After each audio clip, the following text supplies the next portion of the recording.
घरात सगळीकडेच धावपळ चालू आहे. सगळे आपापल्या कामामध्ये मग्न आहेत. सगळ्यांची धावपळ चालू आहे. का तर घरामध्ये लग्नाचं कार्य आहे. लग्नाचं कार्य म्हटल्यानंतर सगळ्यांची धावपळ चालू असते आणि सर्वात अगोदर जी तयारी असते ती म्हणजे लग्नासाठी आमंत्रणाची लिस्ट. आमंत्रणाची लिस्ट म्हटल्यानंतर ती लिस्ट किती मोठी होईल काय हे आपण सर्वच जाणता. तर ही लिस्ट करत असताना किंवा ज्यावेळेस मी लिस्ट वाचली त्यावेळेस मला काही प्रश्न निर्माण झालेत की हे खरंच गरजेचं आहे का?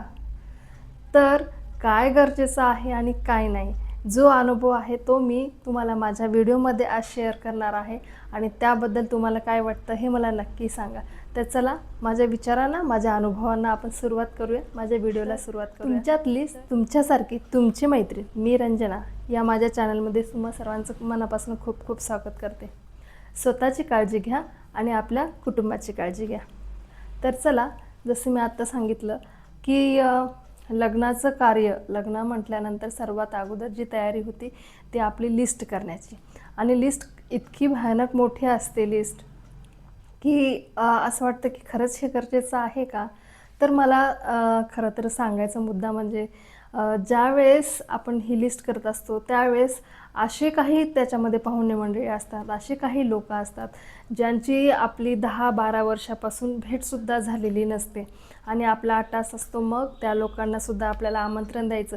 आमंत्रण द्या तुम्ही, ठीक आहे, आमंत्रणापर्यंत ठीक आहे, पण काही जणांचा मग आपल्याला मानपान करावा लागतो, त्यांचं मान ठेवायचा असतो. मग त्याच्यासाठी आपल्याला काय, तर आपल्याला लाखांचे कपडे असू देत, रिटर्न गिफ्ट असू देत, हे आपल्याला करावं लागतं. ते आपल्या स्टेटस आपल्याला ठेवायचा असतो म्हणून हा अट्टहास असतो आणि आपण ते करण्यासाठी मात्र काय म्हणजे अहोरात्र कष्ट असू देत किंवा जर आपल्याकडं पैसे वगैरे नसतील तर आपण त्याचं कर्ज आणूनसुद्धा हे करण्याचा प्रयत्न करतो. तर ही गोष्ट मला कुठेतरी खटकलेली आहे की ज्यावेळेस आपल्याला हे सगळं करत असतो त्यावेळेस समजा एखाद्याकडं थोडी पैशाची कमतरता आहे पण आपण हे सगळं करावंच लागतं, आपली परंपराच आहे, या हेतूने आपण करत असतो.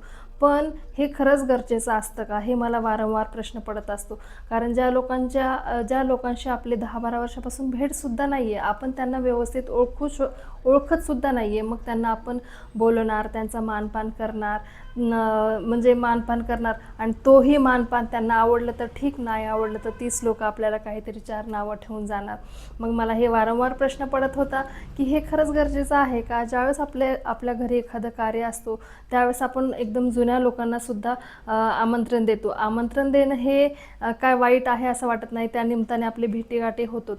पण त्यांचा जे मानपान करण्यासाठी आपला अट्टहास असतो तो मला कुठेतरी खटकला जातो. मी आत्ताच काही पाहुण्यांचे लग्न जे बघितलेले आहेत ते लग्नाचे ज्यावेळेस तयारी असते कपड्याची, आमच्याकडं म्हणतात की लग्नाचा बस्ता वगैरे बांधणं.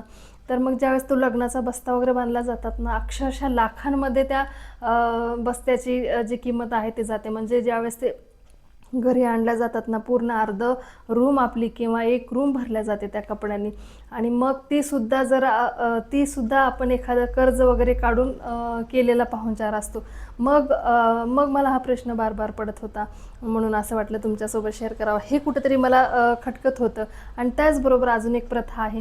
आता सर्वांचंच म्हणजे सगळे सुखामध्ये असतात, पण आपण ज्यावेळेस आपल्या घरी लग्न वगैरे असतं त्यावेळेस आपण आपल्या बहिणी किंवा आपल्या मावस बहिणी, चुलत बहिणी, नंदा, हे असे खूप सारे आपले जे नाते गोते असतात आपण त्यांनासुद्धा वस्त्र वगैरे घेतो किंवा आपल्या घरामधले ज्या जावेच्या मुली आहेत, आपल्या मुली आहेत, त्यांना आपण एकदम चांगल्या क्वालिटीचे, म्हणजे आजकाल तर कोणी कपडे असे तसे घालत नाहीत, सगळेच कपडे चांगले घालतात. मग आणि आपला अट्टहास काय असतो की जे आपण घेतो येतो त्यांनी घातला तरी पाहिजे, या हेतूने आपण सगळ्यांना भारी भारीचे कपडे वगैरे घेतलं जातं. पण हा मला प्रश्न बार बार पडत होता की मी घरामध्ये सुद्धा शेअर केलेला की जे आपण सगळे जवळचे बहिणी वगैरे आहोत ते सगळ्यांनाच घ्यावे लागतात असं त्यांचं म्हणणं असतं. पण मी त्यांना असं वाटायचं की नको खर्चापाणी, म्हणजे लग्नाचं घर म्हणल्यानंतर अगोदरच खर्चापाणी असतो आणि त्यात मग हे अजून एक भर पडले जाते की मग सगळ्यांना कपडे वगैरे घ्यायचेत.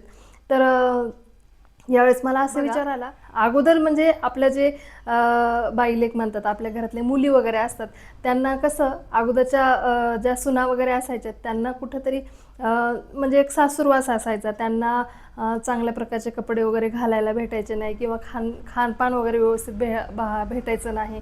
तर मग त्या निमित्ताने मला असं वाटलं की त्यावेळेस ठीक आहे, त्यावेळेसच्या मुलींना होतं त्या प्रकारचं, म्हणून मग त्यांना आपण घरी आल्यानंतर आपल्या घरी जेव्हा कार्यक्रम असतो त्यावेळेस आपल्याकडून आपण वस्त्रभेट म्हणून व्यवस्थित करायचं. पण आजकाल सगळे सुखाने जगतो. मग मला असं वाटतं की जशी आपली परिस्थिती आहे त्या परिस्थितीप्रमाणे आपण करू, ना की आपण कर्ज वगैरे घेऊन हा सगळा पाहुणचार करण्याचा हट्टहास नको करायला.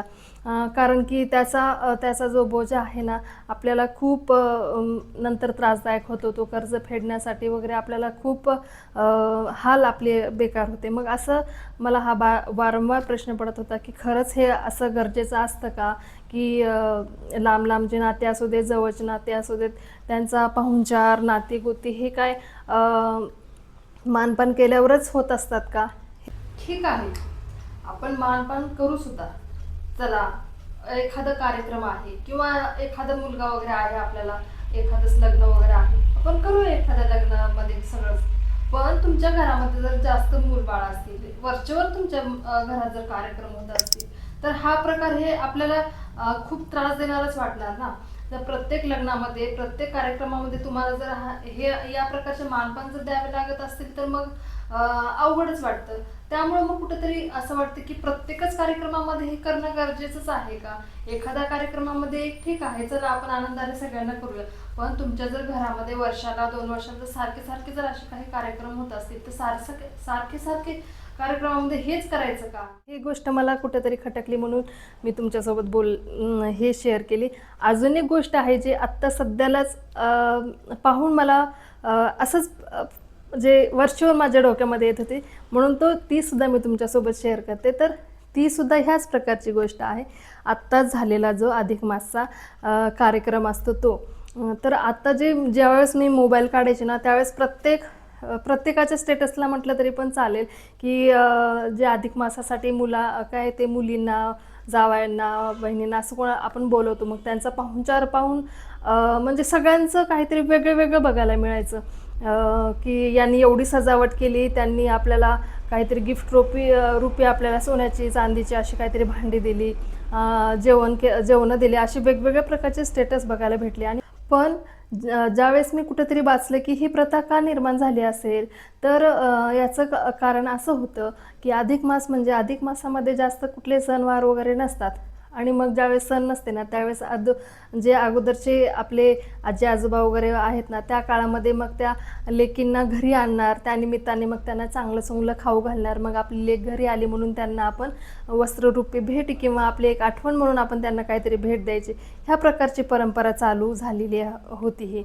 पण ह्या परंपरेला असा काही दिखावा देण्याचा प्रयत्न आत्ता चाललेला आहे सध्याला, की म्हणजे एकमेकाचं बघून त्याच्यापेक्षा जास्त मी करतो किंवा त्याच्यापेक्षा मी देतो, हा प्रकार मला कुठेतरी जाणवला आहे.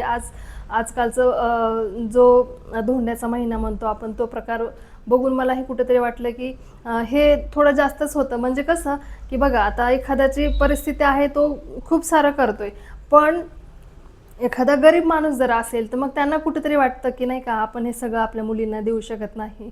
मग कुठेतरी त्याचं मन दुखावलं जातं. किंवा दुसरंच अजून एक बघायचं म्हणजे, जर आपण एखाद्या वेळेस आपल्या मैत्रिणी वगैरे सगळ्या बसलो, तर मग मैत्रिणीमध्ये आपण काय म्हणणार की मी माझ्या माहेरी गेली होते ना, मग माहेरी माझ्या असं आमचं स्वागत केलं गेलं, मग आम्हाला हे दिलं ते दिलं किंवा असे कपडे घेतले, मग आपण एकमेकींना शेअर करतो. त्यावेळेस जर त्याच्यामधले एखादे मध्यमवर्गीय वगैरे असेल किंवा गरीब असेल, तर मग त्यावेळेससुद्धा आपल्याला मनामध्ये काय वाटतं की माझ्या मैत्रिणीला किती छान केलं ना, किती छान दिलं, तसं माझा पाहुणचार झालाच नाही किंवा मला हे मिळालंच नाही. हे कुठंतरी माणसाला थोडंसं मनामध्ये दुःख वाटतं. तर ह्या फक्त परंपराच राहिलेल्या नाही, तर ह्याला कुठंतरी एक दिखाव्याचं रूपरेषा तयार होत आहे, हे मला असं जाणवत होतं. म्हणून ह्या 2 गोष्टी मला नेहमी खटकल्या जातात की पाहुणचाराच्या ज्या आडोशाखाली आपली जे बेहाल होत असते. ठीक आहे, तुमची जर परिस्थिती असेल तर तुम्ही करा, पण आपली जर परिस्थिती नसेल तर आपण कर्जबाजारी होऊन हे सगळं करण्याचा प्रयत्न करू नये असं वाटतं मला. आणि खरंच जर परंपरा ह्या परंपरासारख्याच आपण ठेवल्या पाहिजे, ना की त्यांना इतकं मोठा दिखाव्याचं रूप आपण त्याला द्यायला नको. कारण की कुठेतरी कुणाचे तरी मन थोडंसं दुखवलं जातातच असं मला वाटतं. तर तुम्हाला काय वाटतं? ह्या जे पद्धती आहेत, ज्या परंपरा आहेत, ह्याच्याबद्दल मला जे काही विचार आलेत मी तुमच्यासोबत शेअर केलेले आहेत. तर या परंपराबद्दल, या रीतिरिवाजाबद्दल तुम्हाला काय वाटतं मला नक्कीच सांगा. माझ्या कमेंट बॉक्समध्ये तुम्ही जर हे तुमचे मत टाकला तर मला नक्कीच खूप आनंद होईल. आणि तुम्हाला हे माझे विचार जे पटलेले आहेत का हे सुद्धा मला सांगा. त्याचबरोबर माझे व्हिडिओ जे आहेत ते तुम्हाला कसे वाटतात, काय वाटतात ते हे तुमचं मत मला नक्की सांगा. हे जर तुम्हाला माझा आजचा व्हिडिओ आवडला असेल तर माझ्या व्हिडिओला लाईक नक्की करा. त्याचबरोबर माझ्या चॅनलला लाईक, शेअर, सबस्क्राईब करायला विसरू नका. धन्यवाद.